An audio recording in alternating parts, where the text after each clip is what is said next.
Hi welcome to our channel. Social మీడియాలో కొన్ని వార్తలు చూస్తున్నాం. 6 పథకాలకు ఒకే అప్లికేషన్. 6 పథకాలని ఎగబెడటానికి ఒకే ఒక్క అప్లికేషనా అనే అనుమానం ప్రజల్లోకొచ్చింది. ఎందుకంటే గత పాలనలో మనకు తెలుసు. ప్రభుత్వం వద్ద ఉన్నటువంటి డేటా ప్రకారమే ఏ పథకమైనా వర్తించింది. స్పష్టంగా మళ్ళీ కొత్తగా ఏదో ప్రత్యేకంగా ఎలాంటి అప్లికేషన్ స్వీకరించలేదు.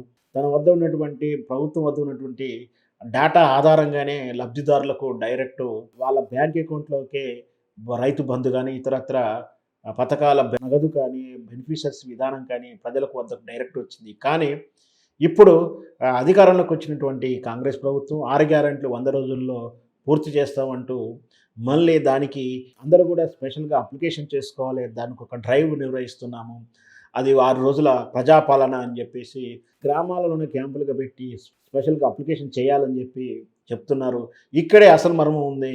ఇక్కడ ఏంటి అంటే ప్రభుత్వం ప్రకటిస్తున్నటువంటి 6 గ్యారెంటీల పథకాలన్నింటికి కూడా తమకు ఏ ఏ పథకం కావాలో ఆ పథకాన్ని టిక్ చేసి అప్లై చేయండి అంటున్నారు గానీ, దానివల్ల వెరసి చాలా లాజికల్‌గా థింగ్స్ ఉన్నాయి. ఎందుకంటే కేవలం అన్నిటికీ రేషన్ కార్డే ఆధారం అని ఒక ప్రచారం చేశారు. రేషన్ కార్డు రేషన్ కార్డు లేకపోతే ఇవన్నీ ఎలిజిబుల్ రావు అంటున్నాడు. అంటే రేషన్ కార్డు ఈ రాష్ట్రంలో కేవలం 90,40,000 కార్డులు మాత్రమే ఉన్నాయి. ఇంకా సుమారు 15-25 లక్షలు అప్లై చేసి పెండింగ్ ఉన్నాయి. ఇప్పుడు కొత్తగా సుమారు 30 లక్షల కార్డులు అప్లై చేస్తున్నారు. వెరసి 50 లక్షల కార్డులు సుమారు వెయిటింగ్‌లో ఉన్నాయి. 90 లక్షల కార్డులు ఆల్రెడీ రేషన్ కార్డ్స్ ఉన్నాయి. దీంట్లో వైట్ రేషన్ కార్డ్స్ మాత్రమే అర్హత నిర్దేశిస్తే వైట్ రేషన్ కార్డు అంటే మరి ఆదాయంలో మనకు అందరికి కూడా భూమి ధరలు పెరిగి కాస్త భూమి ఉన్నా కూడా అందరికీ 50 లక్షలు, కోటి రూపాయల భూమి ఉన్నట్టుగా చూపిస్తుంది రికార్డ్స్ ప్రకారం. అంటే రేషన్ కార్డు సూత్రం ప్రకారం, రేషన్ కార్డు ప్రమేయం ప్రకారం వైట్ కార్డు అనర్హులుగా చూపిస్తుంది. తద్వారా మనకు 6 పథకాలని కోల్పోయే అవకాశాన్ని మనమే మన అప్లికేషన్ ఫామ్‌లో టిక్ చేయబోతున్నాము. రేపు స్క్రూటినింగ్‌లో ఇవన్నీ కూడా ఎగిరిపోతాయో అనే అనుమానం ప్రజల్లో ఉంది. ఎందుకంటే మనకు తెలుసు ఇప్పుడు డిజిటలైజేషన్ తర్వాత ప్రతిదీ కూడా ఆధార్ కార్డుతో లింక్ అయి ఉండడంతోటి మనం దాచిన దాగవు అబద్ధాలు కానీ, నిజాలు కానీ మన పేరు మీద కారున్నా, కలర్ టీవీలు ఉన్నా, సెల్ ఫోన్లు ఉన్నా, స్మార్ట్ ఫోన్లు ఉన్నా కూడా అది ఆస్తిగానే భావించబడుతుంది. వాటి ప్రకారం చూస్తే మనం వైట్ రేషన్ కార్డుకి అనర్హులకు శాతం చాలా వరకు అనర్హులు అవుతారు. తద్వారా ఈ 6 గ్యారంటీ పథకాలను ఎగవేయడానికి, 6 పథకాలని లిమిట్ చేయడానికే ఈ కుట్ర పన్నారా అనుమానం ప్రజల్లో ఉంది. దాంతోపాటు ప్రతి పథకంలోనూ అనుమానాలే. 200 యూనిట్ల కరెంటు బెనిఫిట్ పొందాలంటే ముఖ్యంగా మరి ఆ కార్డు ఎవరైతే చెప్తున్నారో ఆ బెనిఫిషరీ కిరాయిదారుడైతే అతని మీద కరెంటు మీటర్ ఉండదు. అలాంటప్పుడు ఇతనికి బెనిఫిట్ ఎలా ఇస్తాడు? 500 రూపాయలు తిరిగి నగదు ఎవరికి ఇస్తాడు? ఇంటి ఓనర్‌కి ఇస్తాడా? ఇంటి కిరాయిదారునికి ఇస్తారా? రీఫండింగ్ చేస్తారా? ఏమీ చెప్పట్లేరు. కట్టాల్సిన అవసరం లేదా? కట్టిన తర్వాత రీఫండ్ చేస్తారా కూడా చెప్పట్లేరు. కట్టకుంటే ఎలాంటి పరిణామాలు ఉంటాయని భయపడుతున్నారు. దాంతోపాటు సాధ్యమైనంత వరకు చాలా వరకు గ్యాస్ కార్డు కూడా గృహిణి పేరు మీదనే ఉండవు. కొన్ని ఇంట్లో ఎవరి పేరు మీద ఉండవచ్చు.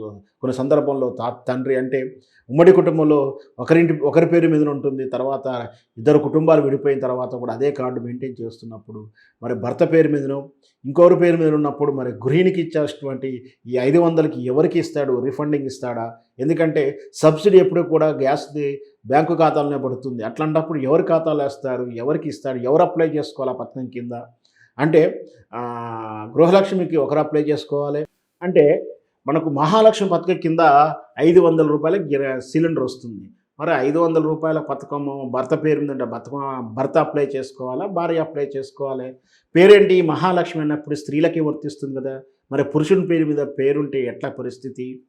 ఇంకొక డౌట్ ఏంటంటే గృహజ్యోతి అంటే కూడా స్త్రీ పేరు మీదనే ఉంది. మరి ఇది ఇంటి ఓనర్‌కి వస్తుందా? ఈ కిరాయిదారుడు భర్తకు వస్తుందా? భార్యకు వస్తుందా? ఇవేవీ లేవు దాంట్లో. ఈ అన్‌సర్టనిటీస్ వల్లనే మీ అప్లికేషన్ రిజెక్ట్‌లోకి వెళ్ళిపోతుంది. తద్వారా చాలా వరకు అంటే 1,00,000 మంది అప్లై చేస్తే 10,000 మందికో, 4,000 మందికి మాత్రమే ఈ పథకాలు వర్తించేలా కుట్ర కోణం ఉందా అనేది అందరూ భయపడుతున్నారు. ఏదైనా సరే ఈ అపోహలను ఖచ్చితంగా కాంగ్రెస్ ప్రభుత్వం త్వరలోనే తీర్చాలి. లేకపోతే రాబోయే ఎన్నికల్లో తగిన మూల్యం చెల్లించుకుంటారు. ఎన్నికలు జరిగి 3 నెలలలోపే వచ్చినటువంటి అసెంబ్లీ ఎన్నికల తర్వాత 3 నెలలకి వచ్చినటువంటి ఈ పార్లమెంటు ఎన్నికల్లో ఘోరంగా వైఫల్యం చెందితే మాత్రం ఈ కాంగ్రెస్ ప్రభుత్వం 5 ఏళ్ళు ఉండడం అనేది ప్రశ్నార్థకమే. మొదటి నుంచే అనుమానపడుతున్నట్టే, జరగబోయే ప్రమాదాన్ని హెచ్చరిస్తున్నట్టుగానే ఉంది. ముఖ్యంగా కాంగ్రెస్ ప్రభుత్వ అధిష్టానం ఇప్పటికైనా కళ్ళు తెరిచి పథకాల మీద బెనిఫిషరీదారులకు ఎంపిక విధానంలో క్లారిటీ విధానం పాటించాలని మనం కోరుకుందాం.